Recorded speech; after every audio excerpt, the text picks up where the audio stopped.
Hey everybody, this is Sheets, and I'm going to be doing a PGA video today. It's Tuesday, 2 days before the Travelers Championships, and Bobby's traveling actually through New York, and I'm not even sure if I'm going to be able to do a video with him tomorrow. So just in case, I'm going to do the PGA preview today, and what I'm also going to have this video serve as is the tutorial on how to use the sheets, should you be a Truedfs subscriber and want to know how to use them. I did one for baseball. I'm going to do one for all the sports. And just kind of a preview again, about golf in general. Golf, I feel as though, is the easiest sport to build lineups using my sheets and in general. The reason being that there are no correlation issues to worry about. You don't need a special optimizer really to figure out which golfers go with one another, because one golfer is not really going to affect the performance of another. The only thing you might make the argument for about correlation issues is maybe if you have guys that are facing a similar wind condition based on their tee-off times. That's something on a case-by-case basis. You could also make the argument that maybe you want to stack guys in the same group. Maybe if one guy makes a putt, the other guys will get that read and be more likely to make the putt. I don't know. But in general, you really just want to pick the 6 best golfers relative to their salary and ownership. Now, with respect to golf, remember, the projections are certainly, they're tight. They do have a decent amount of predictability. However, golf is such a fragile sport with respect to, 1 millimeter can just cause wild stuff to happen, that you really want to leverage ownership with respect to your golfers.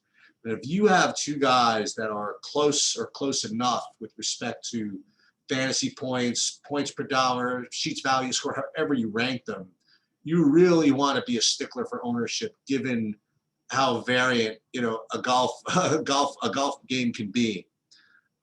So what I like to do is, when I hand build, is almost do it visually. I just kind of see where the ownership lies, how close the 2 guys are in value scores, and hand build that way. If you're going to use an optimizer, whether it be Fantasy Cruncher, SaberSim, or whatever, I mean, you could honestly just plug your percentages in and set an ownership limit, or if you have SaberSim, just have it kind of do it for you, and just run your lineups that way. You don't have to worry about like the vagaries of having 4 guys from the same team like you might in basketball. So it is a very simple thing. What you're seeing is the version of the sheets that's kind of Excel based. You're going to see it probably more on the web, but you can actually download that also and play around with it. But here is, you're going to be looking at sheets value score and ownership pretty much. And this is what I do, and I rank them by sheets value score. And what you could do is either, again, just cut and paste all this into an optimizer, or if you're hand building, you just have to kind of interpret it and visualize. So this is the way I would look at a slate like this. So at a slate like this, you have 3 guys here who are just slightly better than the others. That would be Answer, Cantlay, and English. And the interesting thing is that their ownership is not, they are probably the highest owned, but not by much. And you do have guys underneath that are similarly owned that you can fade, right? In the name of having more ownership. But if you think about it, so if you think about this, you have Harris English, who you have at at a 349, and Harmon at 329, and one's the same ownership. English is like clearly going to be the better play. And that's the way I just kind of look at this. Then what I like to do is then really try to see what low-owned guys are going to be in the top, bunch, whatever that is. So you have like 150 golfers usually. What do I have here? 150. So when I say top bunch, I mean like top 20 or 25. And I just want to see, how many of these top 25 ranked golfers are going to be like low owned. So if you do this in the NBA, for example, you're never going to get this. You know what I mean? Like in the NBA, you just aren't going to get well projected guys that are going to be low owned, right? But with golf, consider there are 150 chance for people to screw up. You're just going to get some decent opportunities. So may as well do it for this slate. I mean, the first guy I guess I would identify is Finau. I mean, he's 13% owned, which is good, you know, pretty good. At 9,200, he's in like a top 5 value. And then you have Emmanuel Grillo at 7,300, 11%. But then you have these other guys, pretty much all in the 7K range, that are all under 10%. And that would be Burns, Day, Poulter, Todd, Gooch, Ortiz. Like these are the guys that I'm really going to be focusing on when I'm building my hand-built lineups. And then honestly, what I'm doing is I'm going to be, you know, retweaking these projections based on the content that I see. I mean, I know Rick Rungood. I mean, he's awesome. So if he likes somebody, I'll maybe give him a little bit of a boost. But that's pretty much it. So like to give you an example, can't really build a whole lineup. I mean, I could depending on when I release this video, but let's pretend that I can't. I'll build just some of it. So the first guys I would start with, honestly, would be to analyze these guys: Burns, Day, Poulter, Todd. And I would say that the first guy that I would not want, actually, there's nobody I really would not want of that group. Taylor Gooch, 7K, that's a good one. Ortiz. So let's just pick a couple of them and just see where we end up. Let's pick Gooch. Let's really pay down. Let's go to Gooch for 7K. And then let's see, what's another thing I can do here? Like, if I really want to be a stickler for ownership, I guess I'd play Poulter or Day, one of the other. Burns might be a little more popular. So let's pick, I would obviously do lineups with all of them. But you know what? Jason Day hasn't done anything for anybody in a while, so maybe no one will play him. So let's put Jason Day up in. So if I did that, I'd have 8,800 left. And then I could then start dipping out of these guys. So as I mentioned, Finau is probably a pretty strong play. So I would throw him in because he's only 13% owned. So if I put Finau in, now I got 8,700 a man. I don't know how much they're going to let me fill out. Let's put in one more. And again, I'm really trying to be a stickler here for ownership. Now, the thing is, these 4 guys, or these 3 guys, do kind of stand out a little bit, so I probably want to play one of them. So let's play the lowest owned. It was also the top rank, so let's play Answer.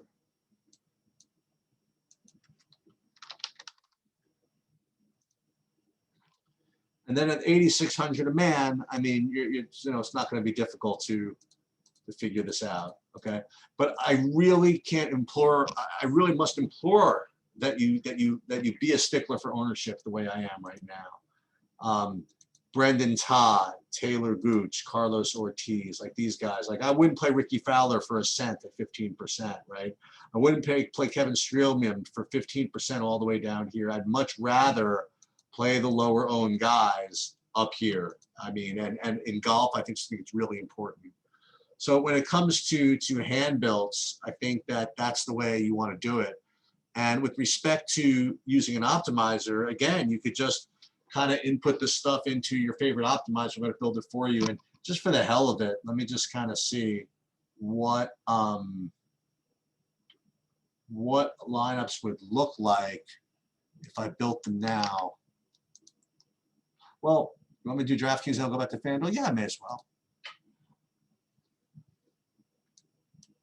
I'm just pulling up. Sorry, it's pretty bad. But so you can cut and paste the stuff right here. I'll show you the long way to do that. Actually, I don't need to show you the long way. I may as well. I'll show you. So we'll upload the data, and then what you do is you'll go into your. You could actually, if you don't have your own file, you could just copy. You just copy and paste it in here. So where is that? So name over here, and then show that for tonight.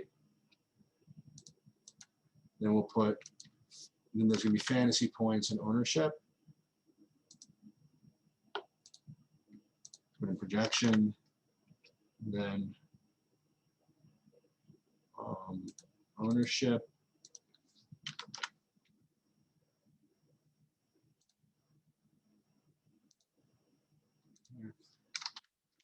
And then set all these at 0, upload projections, and then you build just like that. And what I like to do is I don't like to have smart diversity all the way out there. That's a little bit too random for me.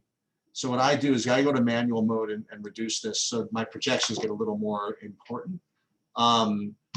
That's just the way I play. But you could be more random and throw them out here also, and you probably get, it's probably better to do it that way actually. But this is just the way I do it. And then we'll just build, and let's just see what it comes up with, by the way. A little bit of ownership fade as well.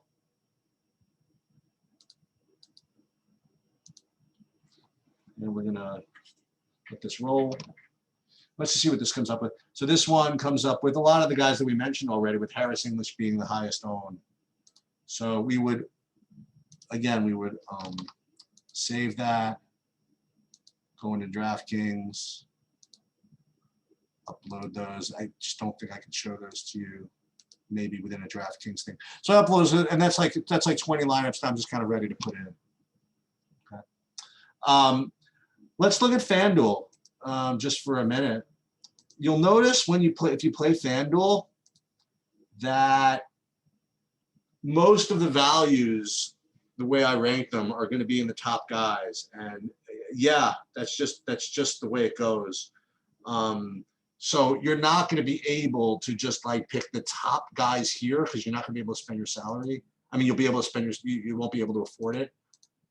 So what I like to do is very similarly though, just look at these ownerships and see if I can't be a stickler here. So these, these 4 guys kind of stand out. So I probably want to take either Dustin Johnson or Abraham Answer just because ownership, but it's really close. I would just take one of those 4.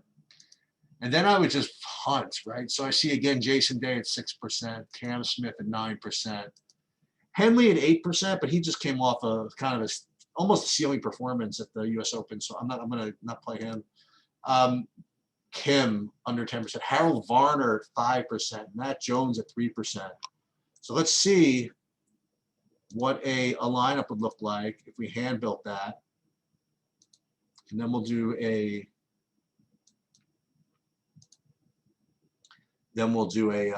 Saber Sim, and then that should do it. So we said Dustin Johnson, right? So we'll put him in. So that already makes it 95.80 per person. I mean per golfer. So let me go back to FanDuel here. And so already you're gonna have to be dipping from here anyway. So who's the first one? So Jason Day. Let's throw this in. Day, Kim, Varner, Jones. What would happen? Do all this guys. Day, Kim, Varner, Jones. Day, Kim, Varner, Jones. That would actually leave us with enough for a stud. So 11-3. Let's take a look. There's Answer right there, second lowest owned of this top group. So I mean lowest owned of that top group. So that makes sense to me. So we're gonna put in Abe, Honest Abe, and that's the way you do it. That's the way you do the hand builds. We're gonna play this just in case we forget to do this later. This would be kind of fun if this actually won. All right. So then let's do Saber Sim and do the same thing, and let's see if we can't see what it looks like. Usually when you do these things on FanDuel on Saber Sim, you get like very stars and scrubsy. But let's take a look and see if that is the case today.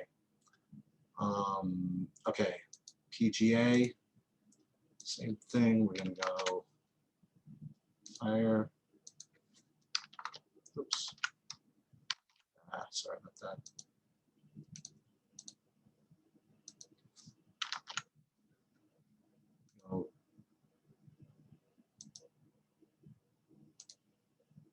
Where was I? Sorry about this. Player. Points.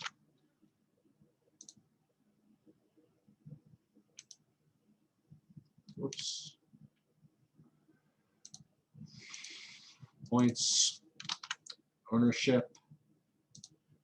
And again, I have my own, separate file that I can just upload just to kind of show you the long way. Ownership. And same deal. Set others to 0. Upload projections. And then we will just fire this off. New build. Again, same thing. I want to reduce the smart diversity a little bit.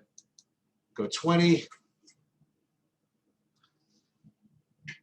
And we'll give it about 15 to 30 seconds. If it doesn't make it, I'll just pause it while it's thinking. It's trying to think of like all the amazing ways it's going to win this tournament for me. Trying to show off the Saberson. It's getting kind of slow on me. Just pause it for a sec. All right, so this is these are our 20 lineups, and as I mentioned, you do it stars and scrubsy. You get 3 studs in a lot of these, and that's just the way it is. So with FanDuel, let's go back in. Let's go into PGA. And we're going to upload all these into here. We can always change these later, obviously. And again, I'm just trying to show you what's just because to literally show you my process and the way I do it. That's necessarily right, but that's the way I use the sheets, and that's the way I upload stuff. And any questions, just let me know. I guess that's pretty much it. Unless you want to look at the showdown slate for the NBA, which you probably don't want to do. So again, just to review the slate for this week, it would be Answer would be the top play, at least for now. I mean, I might do an update tomorrow. I'm not sure. Then DraftKings, and there's be Finau, that'd be a strong play. Grillo would be a strong play, 11%.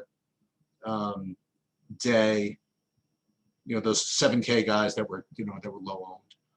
And hopefully this again can serve as kind of the evergreen video on how to use the sheets for PGA, and that'll do it. Good luck, and let's get it.